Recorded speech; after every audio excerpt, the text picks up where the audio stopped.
Native American understanding that the land is a living being that cares for, guides, and speaks to its people is reflected in many of their stories, legends, and lore, such as the Sioux legend of mysterious Butte, the Butte prophet of the people. To the Sioux and other Native Americans, Mother Earth was a sentient being who should be respected, like one's own mother. Just as one should not intentionally harm one's own mother, one should not harm the earth. By maintaining a relationship of respect and reverence to the environment, Native Americans became attuned to its messages, as one would do with a close friend or family member, and realized that something was being said to them, even if it was not always clear. The meaning of the message was clear enough, but often the message had to be interpreted by a powerful medicine, a holy person with spiritual powers, commonly known as a medicine man. However, in the story of mysterious Butte, the Sioux, after struggling with doubt, recognized the spiritual power of the place, and their experiences after their encounter with the place confirm the prophecy.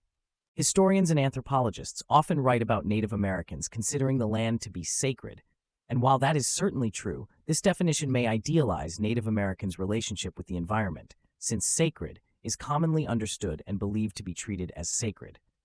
The Indian concept of land can be better understood by using the word living. Like all living things on Earth, the Earth is alive. It communicates, feels pain, experiences joy, and is embraced with gratitude, just like loved ones. In myths and rituals that continue to recount a sacred past, the Earth lives on as the ultimate gift from the universe. It is this intimate relationship that has led to the stereotype of Native Americans as being closer to nature. While the expression noble savage was used in the past, more recently it has come to refer to Native Americans as the first ecologists. Protecting the country is part of everyday life, and many consider it an unending responsibility. In fact, Indians are ecologically truest sense, that is, they know nature's cycles and understand its tolerances.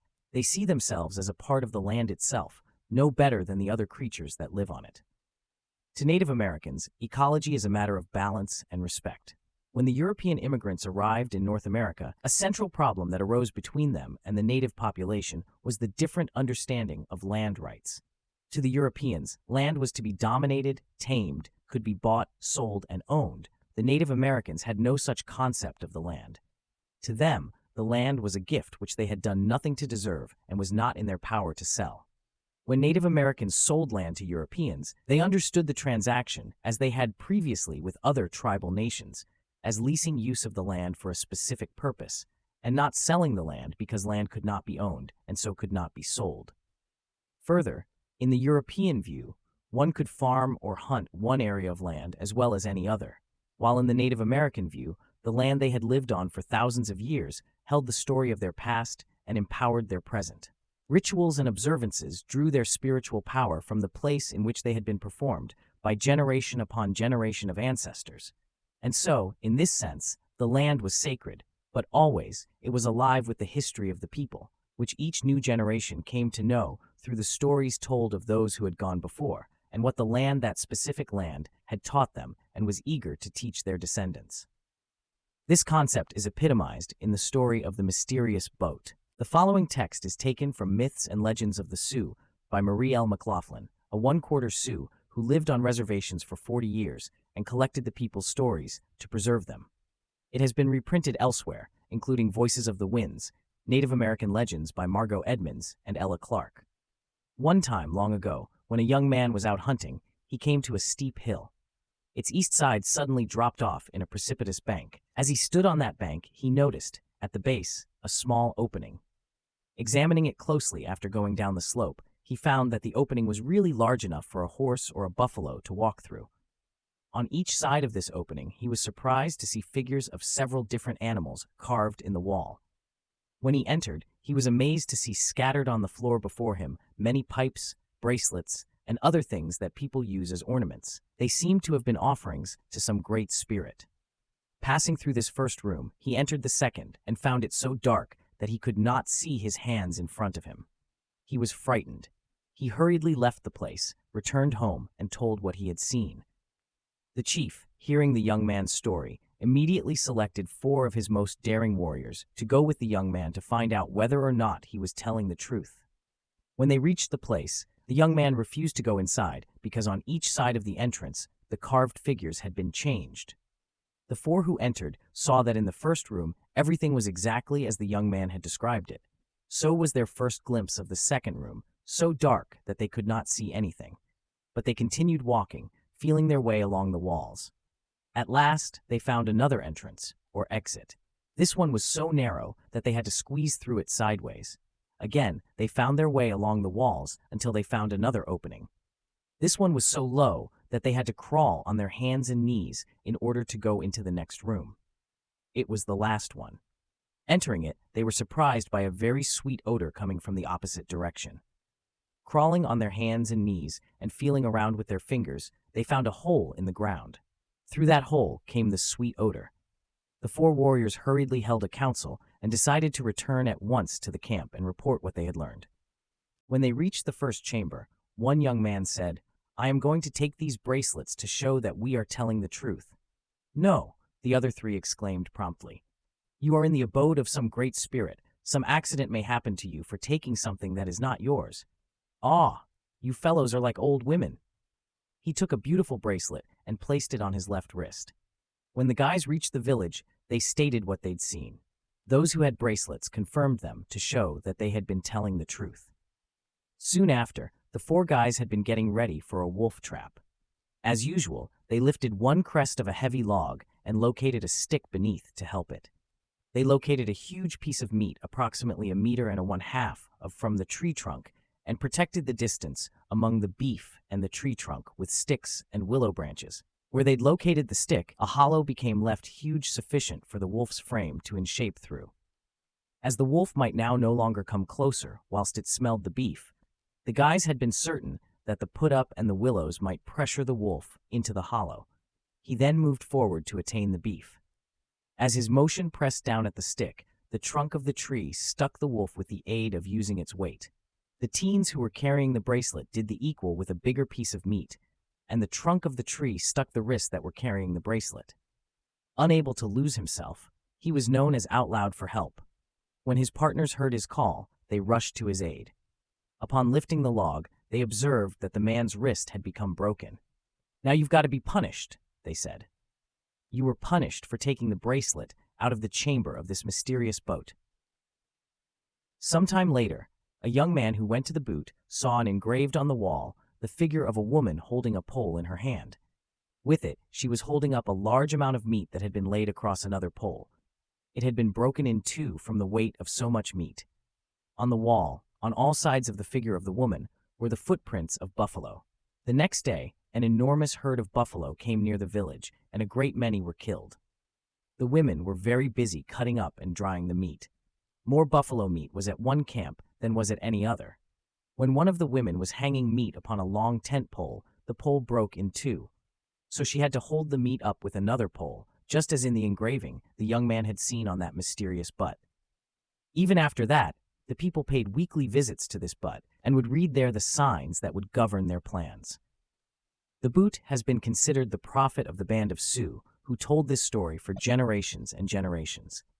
As with all civilizations around the world, past and present, Native American stories serve to entertain, but also to impress upon an audience the people's cultural values. An interesting aspect of the mysterious Butte is how it treats the concepts of faith and unbelief. The people encounter the Butte 3 times. The first time, the young hunter returns to his village and tells of what he has seen but is doubted. The chief immediately selects 4 warriors to go back with the young hunter to see if he is telling the truth. When they arrive, and the hunter sees the carved figures have been changed, he refuses to enter, recognizing it is a sacred place. On this second visit to the Butte, one of the warriors scoffs at the suggestion that he should leave the bracelet in the chamber because it belongs to a great spirit. He later pays for this when his wrist is broken while setting traps. After this, another young man visits the Butte and sees the prophecy of the buffalo, but the story does not say whether he told anyone about it. The next day, the prophecy comes true, however, and, after that, the people consult the Butte weekly for direction and guidance. An audience hearing the story would be encouraged to believe in what Earth was saying to them initially, without requiring proof. The story itself serves as proof of the efficacy of faith, in that what is predicted, once by the other warriors, and then by the engravings, comes to pass. The story is intended to encourage listening to the messages from Earth and believing them without needing further corroboration. The mysterious Butte touches on a concept understood by all Native American nations of the present past, the invisible world that exists alongside and within observable reality, the realm of spirits of one's ancestors, and the voice of the Earth, which can only be heard if one believes in the Earth's vitality and sentience. The past is always present in Native American belief, and that past is intimately tied to the land on which those past experiences took place. When the people in the story finally abandon unbelief and accept the reality of the Buddha's message, only then do they find guidance and balance in that place.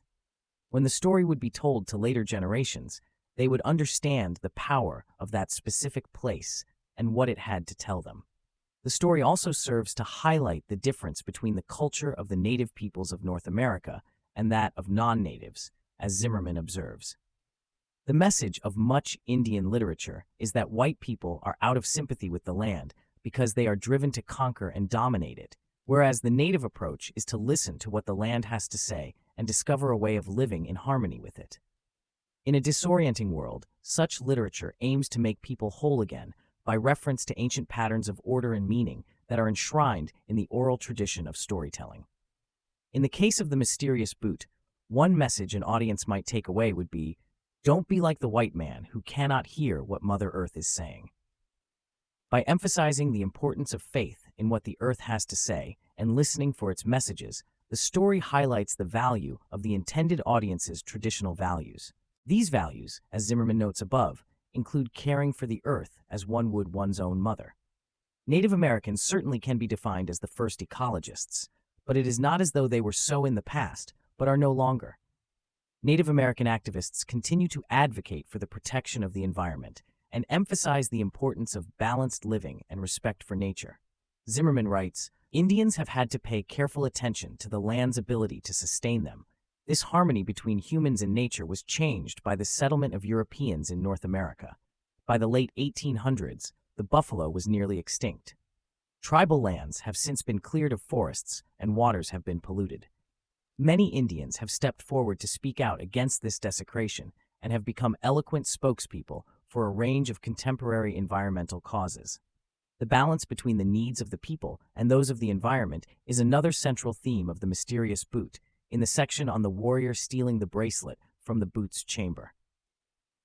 In failing to respect and honor what belongs to the natural/spiritual world, the warrior brings his punishment on himself through the broken wrist, while, by observing and listening to what nature has to say, even though he tells no one, the young man at the end is rewarded by seeing his vision become a reality. In the present day, Native American storytellers relate the tale of the mysterious Butte in the hope that modern audiences recognize the message of the story as just as vital and important now, if not more so, as it was when first told.